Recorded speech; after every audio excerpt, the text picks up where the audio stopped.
Hey there. So first, let me take an example of this account-based marketing report. So here we have opened our 2-minute report sidebar, and this is the raw data sheet, and this is the template sheet. So first, let me show you the report. So this is the report, and the recommendations part is being generated by Chat GPT. So this is the query which have been used. This is the first 5 queries are for the LinkedIn ads report, and the last query is being used by Chat GPT. So let me show you a glance of the query which have been used here.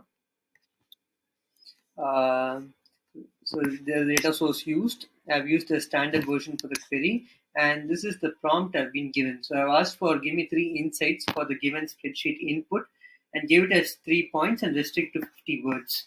So it has been given as 3 points and it has been restricted to 50 words. So my raw data input here is here, raw data N1 to R12. So let me show you that. So here this is the N1 column to R12 column.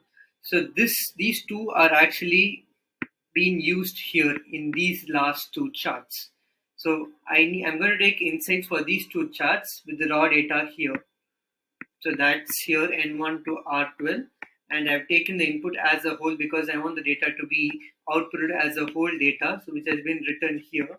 So I want my output to be written here. So raw data T2, and I've clicked on run query, and that is how my output has been generated here. So this output I have copy pasted it right here. So if you see, you can get the insights like the highest engagement rate here is Microsoft 28. So here you can see the first one is Google, which has the highest 53.8, and Microsoft 28.6. It also shows you the lowest one and also the modest engagement rates. So you can also customize our prompts, and it can give you various types of information data. So this is just an example. I hope you get to know how ChatGPT is integrated with our LinkedIn Ads data source. Okay, thank you.